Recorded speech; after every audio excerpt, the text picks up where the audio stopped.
शिव कथा कह रही है। देवराज नाम का ब्राह्मण कर्म से वंचित रह गया। ब्राह्मण हो, ब्राह्मण कर्म करो, ये नहीं कि मंदिर में पूजन करो, ये नहीं कि वेद पुराण पढ़ो, ब्राह्मण होकर भगवान का भजन जरूर करो, गायत्री अवश्य करो, संध्या अवश्य करो, भगवत नाम अवश्य जपो। क्या मिलेगा उससे? कहा इस आत्मा का कल्याण होगा।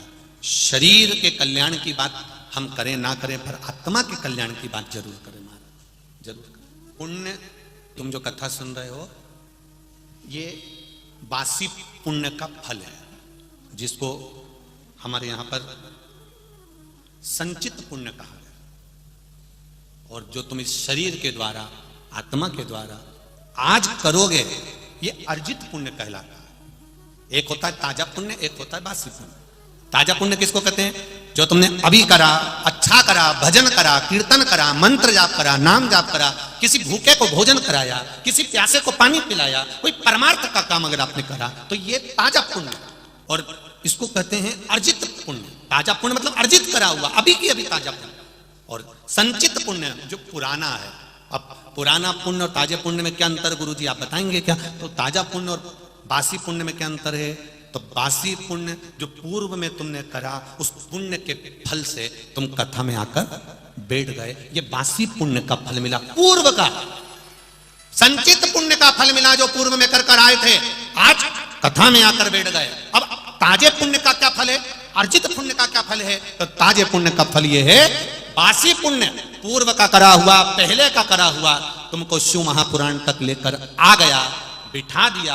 अब अर्जित पुण्य, ताजा पुण्य तुम्हारे हाथ में है कि तुम बैठकर भगवान का भजन करो, मंत्र जाप करो, कृष्ण नाम, शिव नाम, विठ्ठल नाम, हरि नाम जपो, शिव नाम जपो। ये अर्जित पुण्य है आज का। अब पुराना पुण्य संचित, आज का पुण्य अर्जित। आज के पुण्य को हमें बढ़ाना। 10,000 रुपए तुम्हारी जेब में रखे हैं, तुमने उसको खर्च करते गए, 500 का ये सामान ले लिया, 500 का वो ले लिया, 500 का वो ले लिया, 500 का। यहाँ पर जितने लोग आए, रात को रुकने वाले जो रात्रि में रुकेंगे यहाँ पर, हमें तो कल भी सूचना मिली कि बहुत लोग रात्रि को आ गए, बहुत लोग रुके हुए। तो जो आए होंगे वो 100-200 रुपए तो लेके आए होंगे, लाए होंगे 200-500 रुपया लाए होंगे। अब 500 रुपये उन्होंने जेब में रखा, मालूम पड़े कुछ सामान की जरूरत पड़ी, उन्होंने ले लिया, तो 10 रुपये उसमें चलेगा, 30 रुपये उसमें चलेगा, 40 रुपये उसमें चलेगा, 500 रुपये उनका समाप्त हो गया। लेके आए थे, अब इन्होंने यहाँ पर सोचा कि चलो थोड़ा बहुत कुछ क्रम कर लें, दुकान डाल लें, कोई ऐसा काम कर लें कि थोड़ी कमाई हो जाए। तो लाया था 500, इकट्ठा करा 10,000। अब वो 10,000 इन्होंने इकट्ठा करा, ये इनका अर्जित है। और लेकर आया था वो संचित है, 500 लाया था, खर्च कर लिया, खर्च इकट्ठा करो अपने पुण्य। पूर्व का पुण्य प्रबल हुआ, तब मालेगांव में ये पावन शिव महापुराण की कथा हो रही है, पूर्व के फल से हो रही है। और आज हम बैठकर भगवान का भजन करें, आज हम बैठकर भगवत नाम कीर्तन करें, शिव नाम को जपें, भगवान के नाम को जपें, ये हम अर्जित करें। अब पुण्य को अर्जित करें कि ये हमारा पुण्य हमारे साथ में रहे। शरीर में तपन हुई, शिव मंदिर में चला गया, शंकर भगवान के मंदिर में जाकर बैठा। कोई ब्राह्मण जन, कोई संत जन, कोई गुरु जन प्रवचन में लगे हुए थे, शिव कथा कर रहे थे। शिव कथा में पहुंच जाना एक अलग बात है। शिव कथा में पहुंच जाना अलग बात है, और शिव कथा में पहुंचकर शिव की कथा में गुम हो जाना, शंकर की कथा में डूब जाना एक अलग बात है। पहले भी कथा में कहा, आज फिर कहते हैं, पानी में डूबोगे तो मर जाओगे, और शिव महापुराण में डूबोगे तो तर जाओगे, ये निश्चित है। कथा में पहुंच जाना एक अलग बात है, कथा में पहुंच जाना अलग बात है, पर कथा में पहुंचने के बाद में अपने चित्त को, अपने मन को, अपनी वृत्ति को भगवान में लगा लेना एक अलग बात है। अपने मन को भगवान की भक्ति में लगाना। खाली न जाता कोई दर से तुम्हारे, खाली न जाता कोई दर से तुम्हारे, मैं भी खड़ा हूँ नन्हे बाहें पसारे, मैं भी खड़ा हूँ नन्हे बाहें पसारे। अपने हृदय से लगा लो, लगा लो, गिरा जा रहा हूँ, उठा लो, उठा लो, भोले अपने दर से अब तो न टालो, गिरा जा रहा हूँ, उठा लो, उठा लो, गिरा जा रहा हूँ, उठारो उठारो। महाराज कुछ पूर्व का पुण्य था, इसलिए देवराज मंदिर तक पहुंच गया। पूर्व का पुण्य था। और जितने लोग यहां बैठे हैं, आज घर जाते जाते अपना अंदाजा लगा कर जाना कि मैंने पूर्व में कौन सा पुण्य करा था। भगवान जाने मैंने कौन सा अच्छा काम करा था जो आज मालेगांव में मैं कथा सुनने चली गई। आज मैंने पंडाल में बैठकर, आज मैंने इस भव्य पंडाल में बैठकर, मालेगांव की इस पवित्र धरा पर बैठकर मैंने कथा सुनी। मेरा पुण्य कौन सा अच्छा था। और दादा भाऊ भूसे जी से भी मैं निवेदन करूंगा, उनकी धर्म पत्नी से भी निवेदन करूंगा, आप भी विचार करना कि हमारे पूर्व का कौन सा पुण्य था जो आज हमने शिव महापुराण की कथा का आयोजन कर। पूर्व का पुण्य, अर्जित पुण्य, संचित पुण्य, पूर्व का संचित पुण्य हमारा प्रबल हुआ तो हम यहाँ पहुंचे। रिक्शे में बैठकर जब घर जाओ, ऑटो में बैठ के घर जाओ, बस में बैठकर घर जाओ, गाड़ी में बैठ के घर जाओ, पति लेने आए, पत्नी, कोई भी घर का व्यक्ति लेने आए तो उसको एक बार तो जरूर कहना कि मैंने कौन सा पूर्व में अच्छा कार्य किया था जो आज मेरे को कथा सुनने को मिल गई। आज मैंने कथा सुनी, आज मेरे पूर्व का मेरा पुण्य आज प्रबल हुआ है। जैसे पुण्य की गुल्लक भराती है, गुल्लक फूटती है, तब कोई अच्छा गिफ्ट आता है। घर के बच्चे गुल्लक फोड़कर गिफ्ट लाते हैं और पुण्य की गुल्लक जब फूटती है तब जाकर शिव महापुराण की कथा श्रवण करने का सौभाग्य मिलता है। पुण्य प्रबल। देवराज का कौन सा पुण्य था जो देवराज शंकर जी के मंदिर पहुंच गया? जब इतना बड़ा पापी था, चोरी करता था, वेश्यावृत्ति करता था, जुआ खेलता था, मांसाहार करता था, मदिरापान करता था, फिर ऐसा पुण्य कौन सा था? पुण्य कौन सा? और केवल ये देवराज की कथा नहीं करे, ये शिवपुराण की कथा हमारे सम्मुख में एक बहुत सुंदर एक संवाद आता है। एक ऋषि, एक साधु, एक संत अपनी कुटिया में बैठे थे झोपड़े में। एक नव युवक लड़का, युवान बेटा रात्रि के समय पर वो झोपड़े में आ गया। युवान बेटा उस झोपड़े में आया, संत को देखा, साधु को देखा, गुरु जी को देखा तो जुवान बेटे ने, उस जवान नव युवक लड़के ने हाथ जोड़कर कहा, गुरुदेव, गुरुवर, मैं आपके चरणों में रहना चाहता हूं, क्या आप मुझे स्वीकार करेंगे? मैं आपका शिष्य बनना चाहता हूं, क्या आप मुझे स्वीकार करेंगे? मैं आपके चरणों में रहना चाहता हूं गुरुदेव, क्या आप मुझे स्वीकार करेंगे? गुरु जी ने कहा, क्यों नहीं, जब मेरे परमात्मा ने तुझे इस पृथ्वी पर रखा, उसने स्वीकार कर रखा है, तो मैं तो एक साधारण सा व्यक्ति हूं, मैं तुझे शिष्य स्वीकार करता हूं। पर गुरुदेव मुझे कुछ कहना है। बोल, क्या कहना है? मैं जुआ खेलता हूं, मदिरा का नशा करता हूं, मांसाहार करता हूं, व्यभिचारी भी हूं, वेश्यावृत्ति भी करता हूं। गुरुदेव क्या आप मुझे स्वीकार करेंगे? गुरु जी तो ठहाका लगाकर हंसे, खूब हंसे। गुरु जी ने कहा, ठीक है, मैं तुझे स्वीकार करता हूं। उस युवान लड़के को, युवा लड़के को, नवयुवक लड़के को लगा, मैंने गुरु जी से कहा कि मैं मदिरा पीता हूं, मैं वेश्यावृत्ति करता हूं, मैं जुआ खेलता हूं, मैं व्यभिचारी भी हूं, उसके बाद भी गुरु जी कह रहे हैं कि मैं स्वीकार करता हूं, मैं स्वीकार करता हूं। गजब, पर हंस रहा है मुझे देखकर। गुरु जी ने कहा, मैं तुझे, तू जो जो गलत काम करता है, सब गलत काम के साथ भी मैं तुझे शिष्य बनाने को तैयार हूं, मैं तुझे स्वीकार करता हूं, पर मेरी भी एक शर्त है। गुरु जी बोले, शर्त यह है, मैंने तुझे स्वीकार करा, तुझे मुझे स्वीकार करना पड़ेगा। उसने कहा, इसका मतलब क्या है? मुझे क्या करना पड़ेगा? गुरु मंत्र लेने के बाद मैं आपका शिष्य बन जाऊं तब मुझे क्या करना पड़ेगा? आपने मुझे स्वीकार करा, पर मैं आपको स्वीकार कैसे कर सकता हूं? तो गुरु जी ने कहा, बस जो भी गलत काम करता है मेरे सामने कभी मत करना, मेरी उपस्थिति में कभी ना करना। गुरु जी ने कहा, जो तुझे करना है कर, पर मेरी उपस्थिति में कभी नहीं करेगा। उसने मन में सोचा, बताओ गुरु जी के सामने कौन दारू पिएगा, गुरु जी के सामने कौन मदिरा करेगा, गुरु जी के सामने कौन वेश्यावृत्ति करेगा, गुरु जी के सामने कौन जुआ खेलेगा, गुरु जी के सामने कौन गलत काम करेगा? ठीक है गुरु जी, आपने मुझे स्वीकार करा, मैं आपको स्वीकार करता।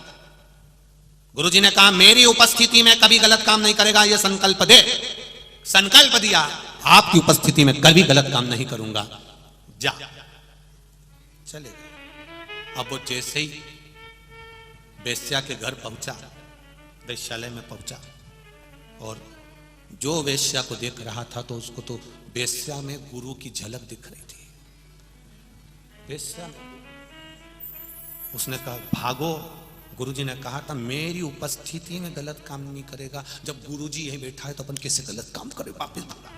फिर गया मदिरा की दुकान पर, जो जाम उठाया, मदिरा का पात्र उठाया।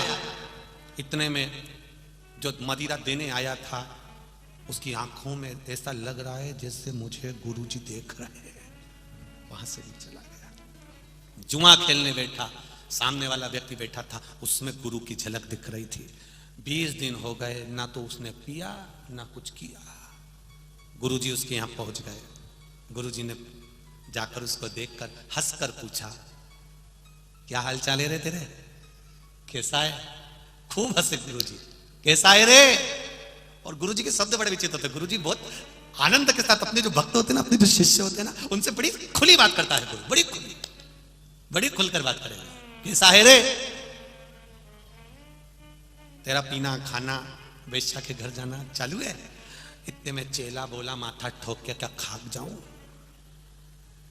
पीने जाऊं तो तुम देखो, वेश्या के घर जाऊं तो तुम देखो, हर जगह पे तो तुम देखते हो, और तुम्हारी उपस्थिति में गलत काम करूं तो मुझे पसंद नहीं। तुमने सुगंध दिलाई थी, इसलिए 20 दिन से कहीं नहीं जा पाता। यहां तक कि घर में भी रहता हूं तो छपरे का मकान है, कबेलू का। कभी कभी रात को ऐसा सोता हूं तो टीन में और कबेलू में भी ऐसा लगता है कि तुम मुझे घूर घूर के देख रहे। इसलिए रात को भी कम्बल 2 ओढ़ के सोता हूं कि कहीं गुरुजी मुझे ना देख लें। इतना गुरुजी ने कहा, बस गुरु दीक्षा का यही लाभ है, गुरु कुछ नहीं छुड़ाता, अपने आप छूट जाता, अपने आप छूट जाता। दुनिया का कोई संत, कोई साधु, कोई गुरु ऐसा नहीं जो किसी का मदिरा पान छुड़ा दे, गलत काम छुड़ा दे। गलत काम छूटता नहीं है, गलत काम अपने आप छोड़ना पड़ता है। किसी की सामर्थ्य नहीं। कोई कृष्णा नदी में, कोई चंद्रभागा नदी में, कोई नर्मदा नदी में, कोई गंगा नदी में, कोई सरस्वती नदी में, कोई मंदाकिनी में, कोई गोदावरी में तुम्हें ले जाकर खड़ा कर दे और खड़ा करके बोल बोल आज के बाद मदिरा नहीं पिएगा, बोल आज के बाद गलत काम नहीं करेगा। भले वो कसम खा लेगा, पर कोई माने? ऐसी ना जाने कितनी कसम खाई। जब शादी हो के उसकी धर्म पत्नी घरे आई, जब उसकी पत्नी घर में आई और वो गलत काम कर कर आया, तो पत्नी ने अपने सिर पे हाथ रखा के कसम दी, बोलो मेरी कसम खाओ तुम कभी ऐसा काम नहीं करोगे। उन्हें कसम खा ली, पर उसके बाद भी गलत काम करके आया। पत्नी भी अभी तक जिंदा है। कुछ हुआ? क्योंकि उसने झूठी खाई थी। ऐसी कसम दुनिया में कितनी भी खिला दो, मंच से हम नीचे खड़े हो जाएं और खड़े होकर हम कसम दिला दें, आज के बाद कोई भी मदिरा का पान नहीं करेगा, आज के बाद कोई भी मदिरा नहीं पिएगा। हम कितनी भी शिव पुराण के सामने कसम दिला दे, पर तुम सुधरो, तुम सुधर ही नहीं। क्योंकि कोई के कसम दिलाने से व्यक्ति कभी नहीं सुधरता। व्यक्ति सुधरता है भीतर से, जब मन को पक्का बना लेता है, सोचता है मेरा महादेव मुझे देख रहा है, तब वो छोड़ देता है। तब वो गलत काम, व्यभिचार, सोच, मांसाहार, मदिरापान, जुआ, वैश्यवृत्ति तब छोड़ता है। जुआ खेलने बैठा, उसको याद आ गया मेरा महादेव है। अग्निदेव एक जगह तक है, जलदेव एक जगह तक है, इंद्रदेव एक जगह तक है, पर मेरा महादेव तो सब जगह पर है। जहां तुम जुआ खेल रहे हो वहां बैठा है। तो उसको समझ में आ गया मेरा महादेव देख रहा है, गलत काम नहीं करूंगा, मैं भगवान बैठा है, मैं गलत नहीं करूंगा, मैं मदिरापान। जब भीतर से सोच लिया तो छूट गया। भीतर से मन बनाओ पक्का कि मैं मदिरापान नहीं करूंगा, छूटेगी, पक्का है छूट जाएगा। मैं गलत काम नहीं करूंगा, छूट जाएगा। मैं व्यभिचार नहीं करूंगा, छूट जाएगा। मैं मांसाहार नहीं करूंगा, छूट जाएगा। भीतर से मन बनाना पड़ेगा। और हम मन बनाते हैं ऊपर से। आज के बाद मैं कभी जिंदगी में तुमसे बात नहीं करूंगी, बोल दिया तो बोल दिया, कभी जिंदगी में बात नहीं करूंगी। इतने में उसने गाड़ी पे बिठाया, सुनार की दुकान पे ले गया। पति ने कहा इसको हार दिखा दो। सुनार ने हार दिखाया, तभी बोली ये वाला थोड़ा सा अच्छा नहीं लग रहा, दूसरा ले लो। अब पति बोला तू अब भी तो बोली थी तुमसे जिंदगी भर बात नहीं करूंगी। पत्नी बोली वो तो मैंने ऐसे ही कह दिया था, मुझे क्या मालूम था कि तुम मुझे सुनार की दुकान पे लेके आ जाओ। ऊपर से संकल्प नहीं लेना, अंदर का संकल्प मूल है। देवराज नाम का ब्राह्मण, ये संकल्प हमारा पुण्य का संकल्प होना चाहिए, प्रबलता का, ये भीतर का। भक्ति करेगा तो बड़ा ही फल पाएगा, भक्ति से आत्मा का मेल धुल जाएगा। भक्ति का कोई तू यत्न कर ले, रोज थोड़ा थोड़ा शिव का भजन कर ले, रोज थोड़ा थोड़ा शिव का भजन कर ले। ओ मुक्ति का कोई तू जतन कर ले, ओ मुक्ति का कोई तू जतन कर ले, रोज थोड़ा थोड़ा शिव का भजन कर ले, रोज थोड़ा थोड़ा शिव का भजन कर ले। जय हो।